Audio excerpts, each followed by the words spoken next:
Have you ever tried to picture what a truly perfect world would look like? Well, today, we're diving into one of the most detailed and powerful visions of one ever recorded. We're going to break down the architecture, the atmosphere, even the laws of physics of this place, called the New Jerusalem. So let's just dive right in. So, the vision kicks off with this incredible promise spoken right from a throne. And listen, this isn't just about some minor renovations or a little improvement here and there. No, this is a declaration of total transformation. It's a complete reset of reality as we know it.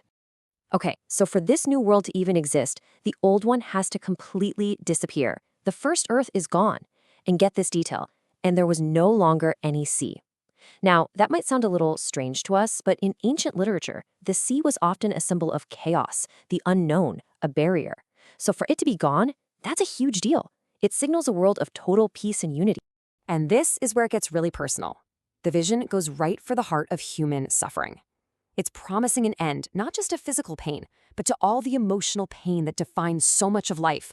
No more grief, no more sorrow. The entire older order of things is just wiped away. All right, so the old world's gone. What comes next? Well, the centerpiece of this whole new creation appears. It's a holy city, the New Jerusalem. And the way it's first described isn't architectural at all. It's actually deeply personal. I mean, just think about that metaphor. It's so powerful, right? A bride on her wedding day embodies beauty, purity, the start of a brand new life. So this city isn't just a place to live. It's presented almost like a living thing, perfected and made beautiful for a divine purpose. And when we talk about its appearance, it doesn't just glow, it radiates. The text says it shines with the actual glory of God. It's compared to a jasper stone, but one that is clear as crystal. Can you even picture that? A perfect, see-through, radiant jewel.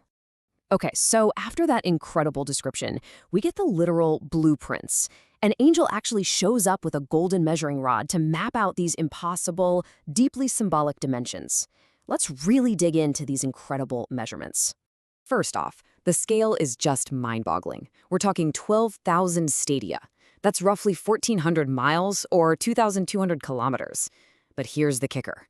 Its length, width, and height are all equal. It's a perfect cube, a shape that symbolizes ultimate stability and perfection, kind of like the Holy of Holies in the ancient temple. And surrounding this massive cube, a giant wall, about 200 feet thick. But forget about brick and stone. This entire thing is made of jasper, that same radiant jewel from before. So you've got this barrier that's both impenetrable and just breathtakingly beautiful. The numbers here are so important. The city's very structure unifies the entire history of God's people. You see the 12 tribes of Israel on the gates, that's the Old Covenant. And then you have the 12 apostles on the foundations, that's the New. It's this beautiful symbol of total inclusion, of the whole story finally being complete. And this just takes the beauty to another level. Each of the 12 foundation layers is made of a different precious stone. Just try to imagine that. A city literally built on a rainbow of the world's most beautiful gems, creating this base of cascading color and light. It's incredible. Okay, just let this next detail sink in for a second. The main street of the city was made of gold. But not the gold we know, that's opaque and yellow. This gold is described as being so pure that it's completely transparent, like glass. This isn't just opulent, it's like a new form of matter, something that defies our entire understanding of the physical world. So we have the structure, right? The blueprint. But what's it actually like to live in a place like this? Well, as it turns out, the fundamental principles of existence are completely different from anything we know. Now, this first point is just revolutionary. For millennia, a temple was a sacred building, a specific place you had to go to be in God's presence. But in the New Jerusalem, there is no temple building. Why? Because God's presence isn't confined to one spot. He and the Lamb, they are the temple. Their presence is direct, immediate, and everywhere. And following that same logic, the city doesn't need a sun or a moon. It's illuminated from within. The source of all light is the divine glory of God itself. I mean, think about it. No shadows, no dawn, no dusk, just a constant, warm, life-giving radiance. And you have to think about what that really means. Gates were shut at night for protection, to keep danger out.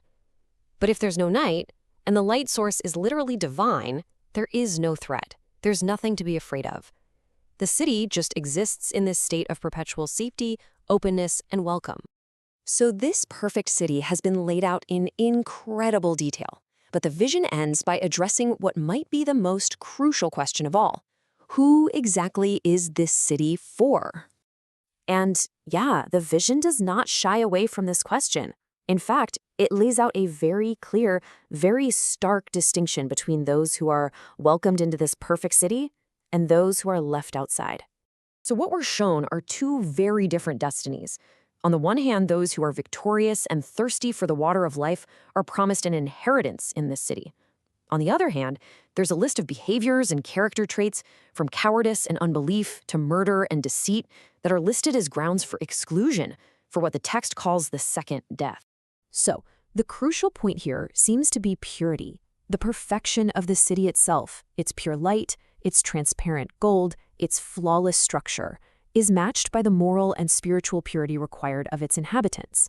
The old order of pain and death is gone, and so are the behaviors that caused it.